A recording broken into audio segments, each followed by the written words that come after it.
皆さんお疲れ様です。北米トラックドライバーのゴートです。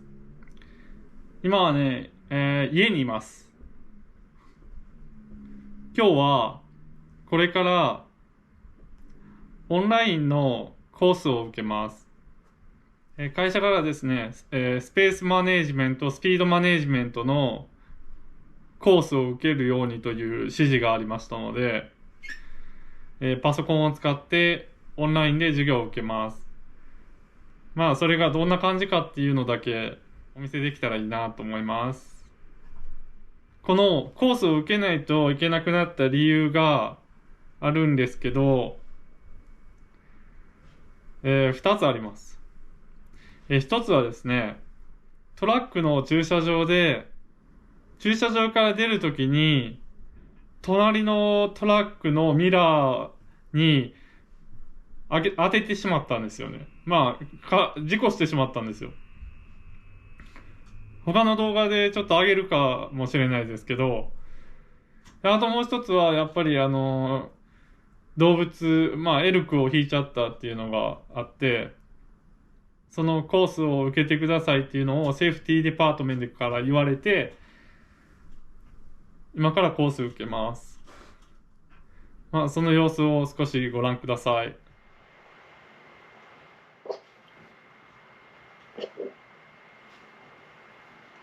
Hello.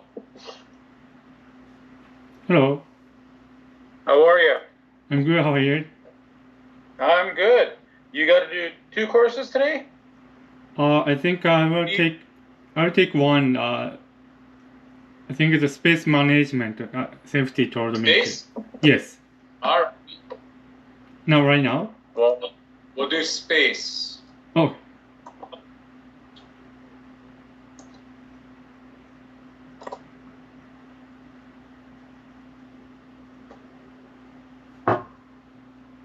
There.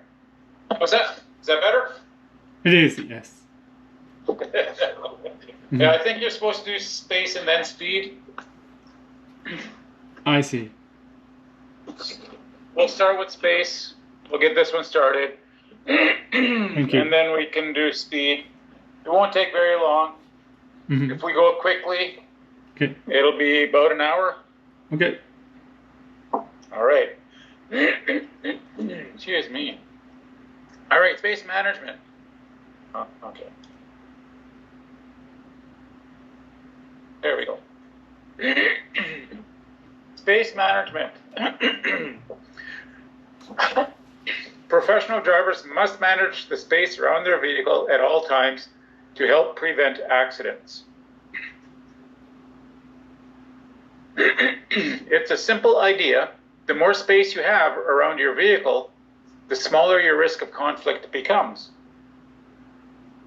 So we're looking all around our vehicle at all times, making sure we have enough space. A simple idea to understand, but harder to manage. Drivers must constantly make decisions in the interest of safety.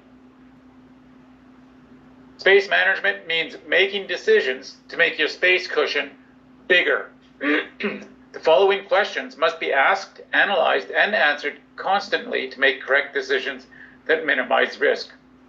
Am I following at a safe distance? Are there any issues below or ahead of my vehicle? Are there any overhead obstacles? Do I have a safe clearance distance to the left and right?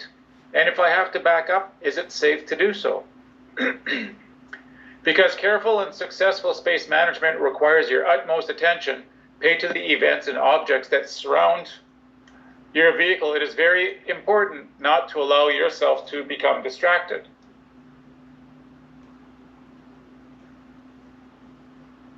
Remember, being distracted is usually a choice.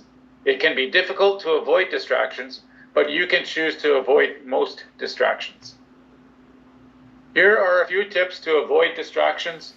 Make a list of what you think your own personal distractions are. Decide how you can minimize the risk for each one.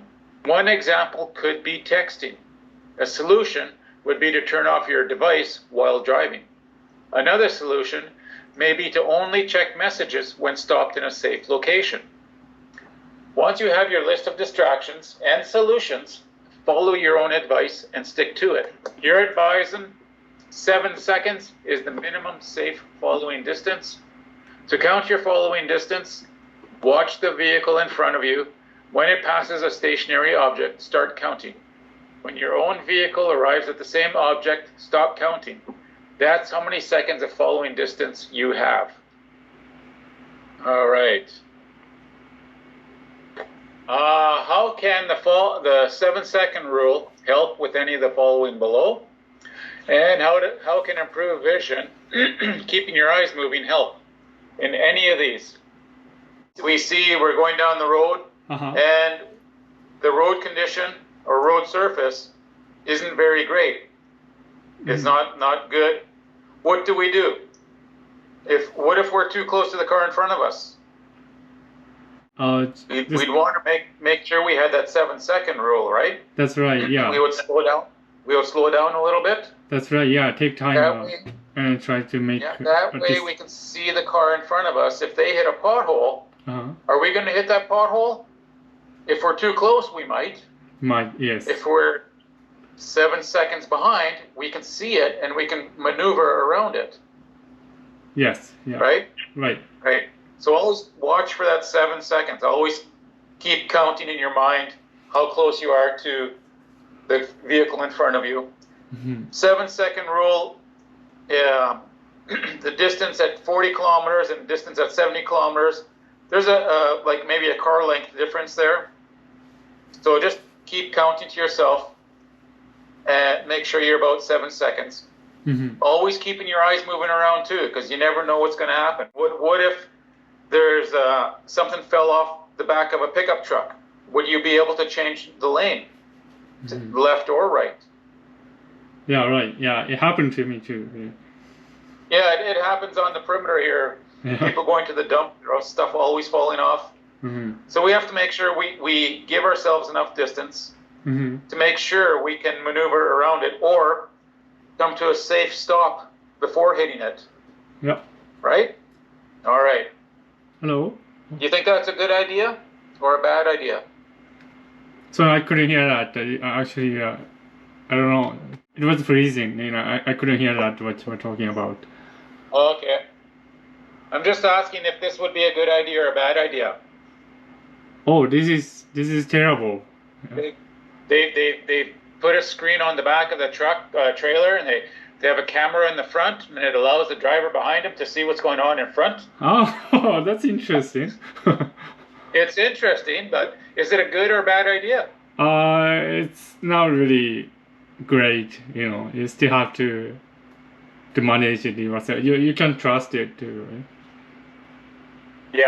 Yeah. What if that car coming towards the truck all of a sudden blew a tire and went in front of that truck? Would that car behind him have enough time to stop? I don't think so. So he's too close. It is. With that screen there, with that screen there, they're allowing the drivers to get too close to the trailer.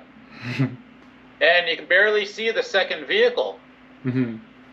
So maybe if that camera was at a different point, it might be a little easier for the guy behind him to see what's going on, but it's also allowing him to drive too close. If that wasn't there, what would the driver have to do? The one following the trailer? Just, I'll try to make room, some enough room. Yep, so give more room. Slowly stick your nose out to see what's coming, like we used to do in the old days. But yeah, it's I think it's good and I think it's bad. I think it's both. It all depends on where that camera is, because right now it looks like it's at the bottom. It's at the front of the truck, kind of. If they had it on top of the trailer, maybe. But, I see. No. All right, we'll continue. Managing space to avoid head-on collisions. Watch ahead for vehicles crossing the center line. Be prepared to move as far right as possible. Slow down immediately. Brake firmly and smoothly.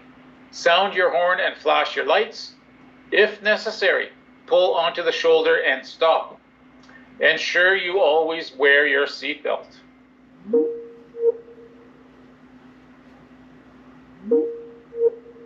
Watch out for tailgaters. If someone is following you too closely, always leave plenty of distance in front of you to avoid panic stops that could cause the vehicle behind you to hit you. Tap your brake lights to signal the vehicle behind you that you may stop. They may back off. Change lanes to the right if possible. If already in the right, slow down to encourage passing. And pull over if necessary. The tailgater should continue on. Check overhead space. Never collide with overhead objects.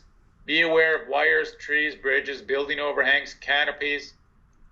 Pay attention to warning and or height signs when posted, but do not take them for granted. Always go slow enough that you can stop before colliding with an overhead object. If in doubt, stop, get out, and assess the height. You may have to inch forward and get out and assess again.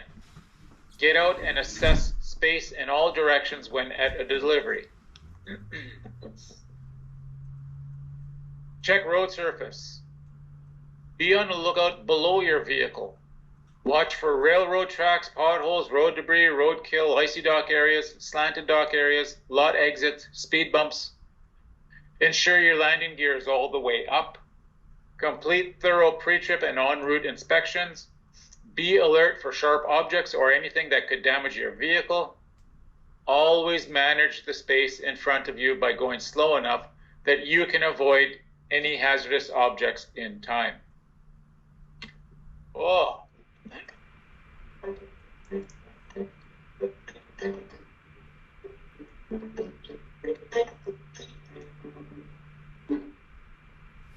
Oh.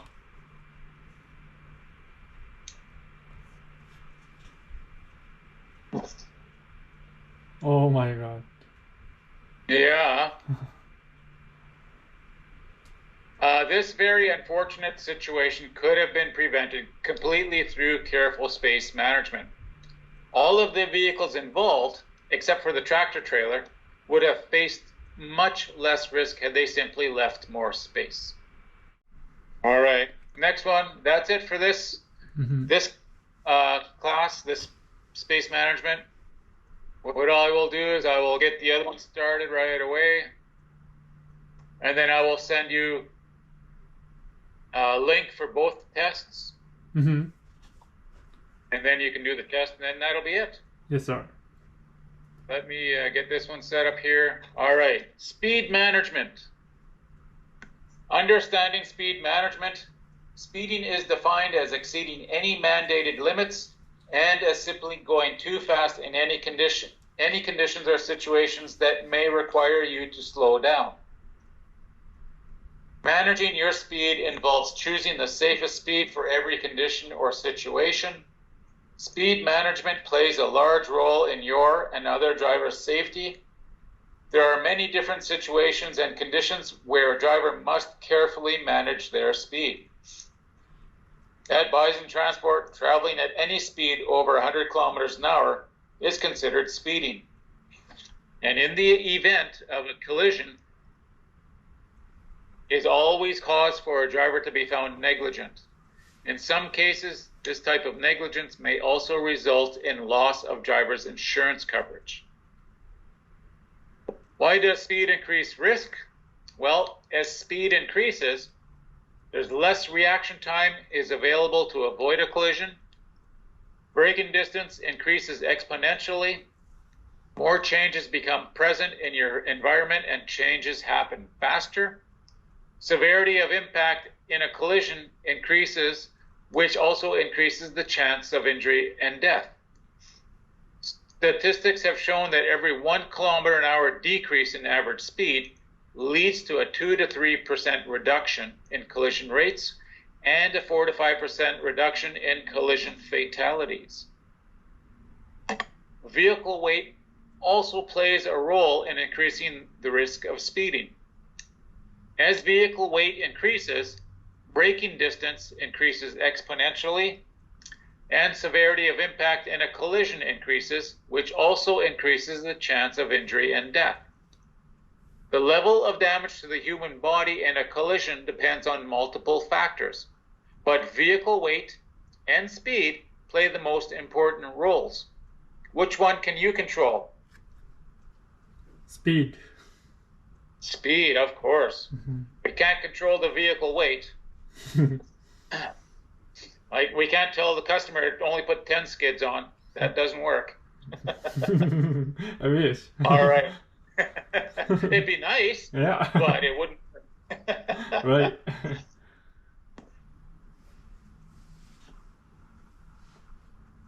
All right.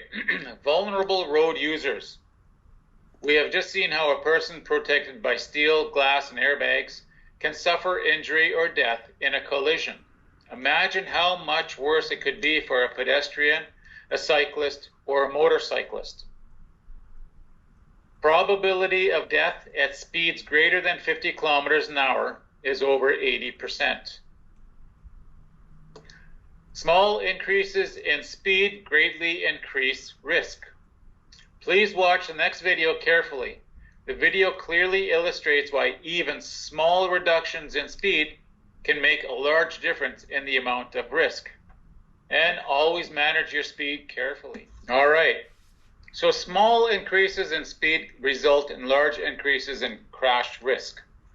Studies provide direct evidence that speeds just 5 kilometers above average in a 60 kilometer an hour urban areas and 10 kilometers above average in rural areas are sufficient to double the risk of a casualty crash, roughly equivalent to the increase in risk associated with a blood alcohol concentration of 0.05 grams per 100 milliliters, the blood alcohol limit for driving in many countries.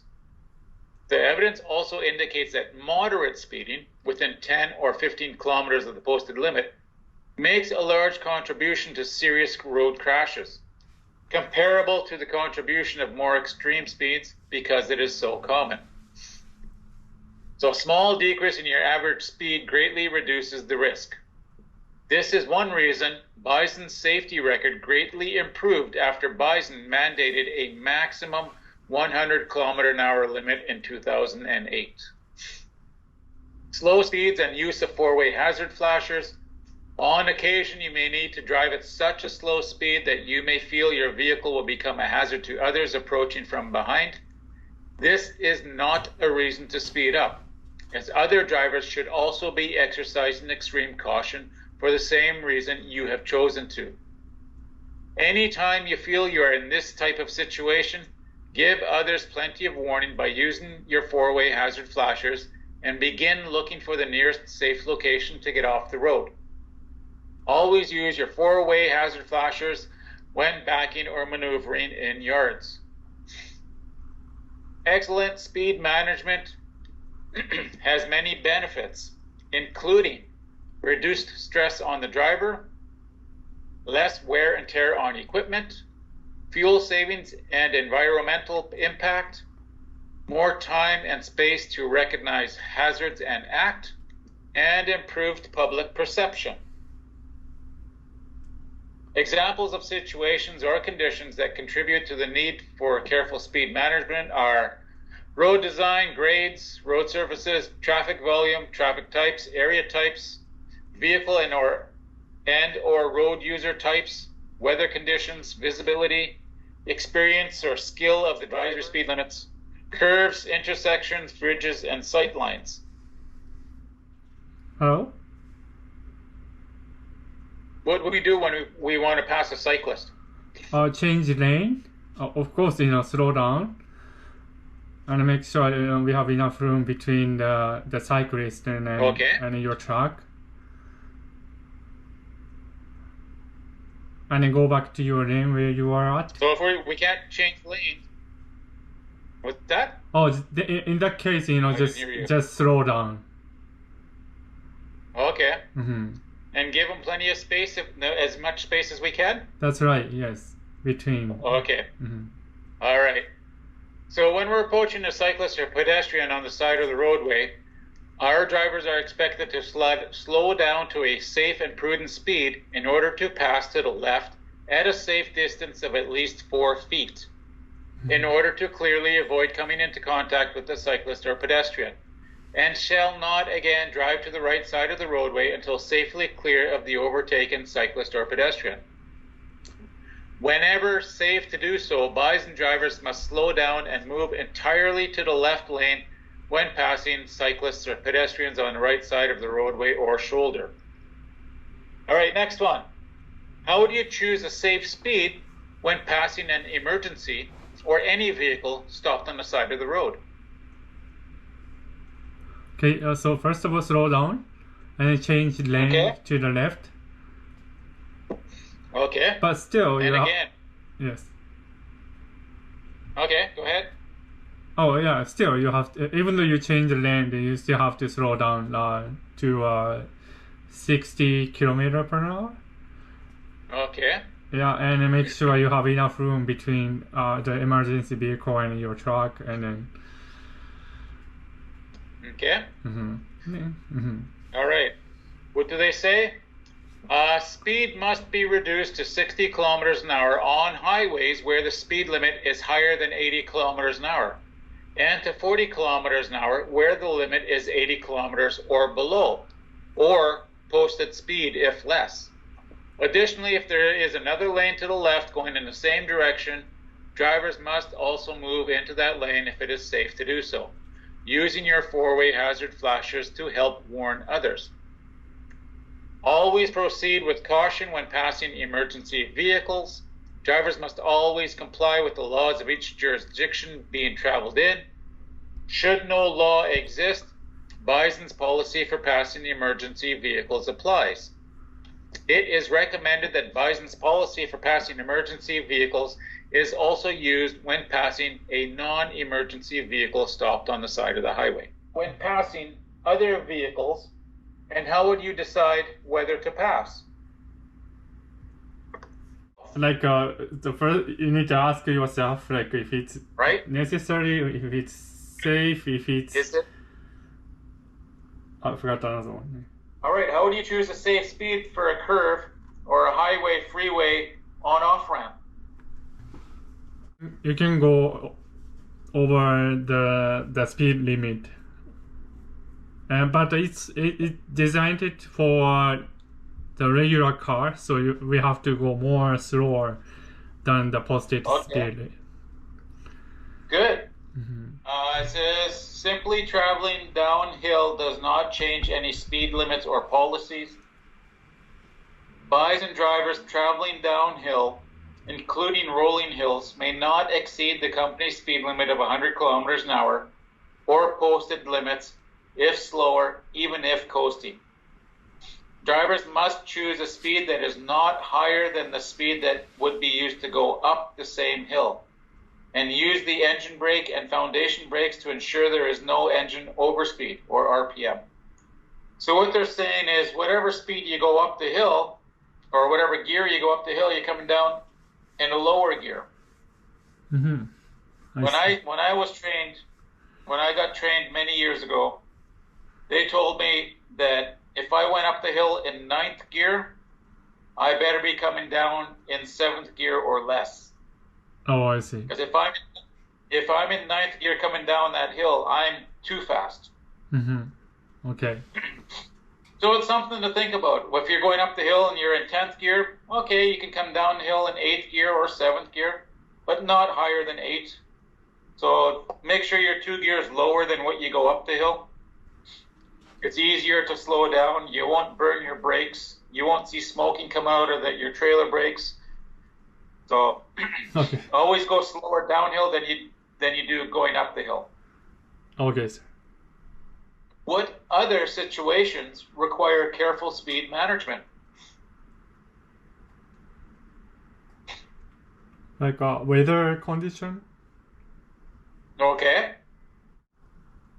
And then it depends on how heavy you are. Your weight, okay. Your weight, yeah. Anything else?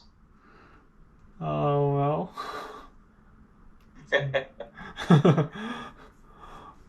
Yeah. I I think it doesn't matter.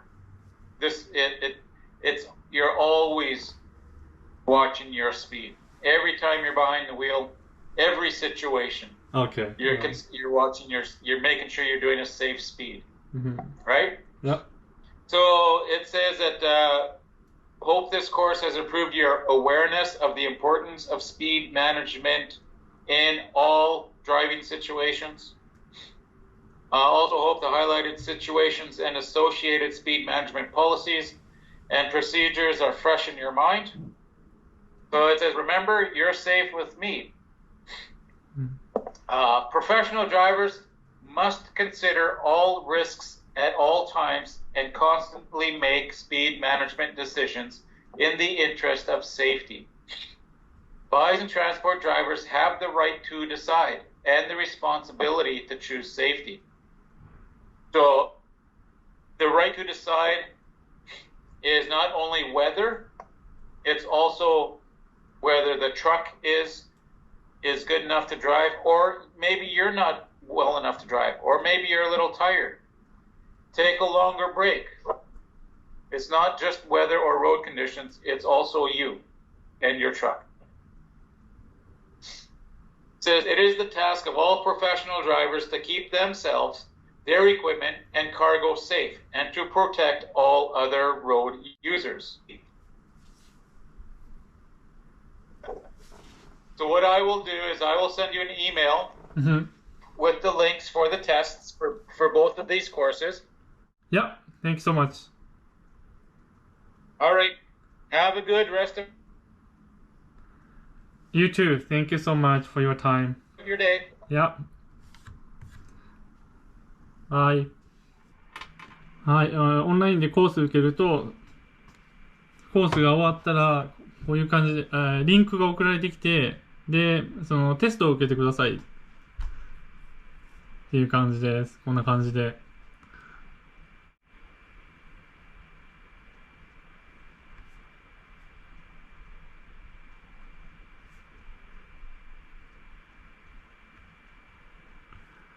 こんな感じでずっとやっていきます。で、これに合格しないと、もう一度コースを受けることになります。まあでもテストは何回か受けられるんでね。基本的には合格しないなんてことはないんですけど、てか合格しないといけないんでね。こんな感じです。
クリアしました。はい、うちの会社のオンラインのコースはこんな感じです。何か問題を起こしてしまうと、こういう感じで会社から何々のコースを受けてくださいねっていう風に言われます。まあ問題を起こさなくても定期的に受けなあかんコースもあるんですけどね。まあ、今回に関してはちょっといろいろねちょっと知ってしまったんでこうなってますまあ以上です。ご視聴ありがとうございました。また次回の動画でお会いしましょう。失礼します。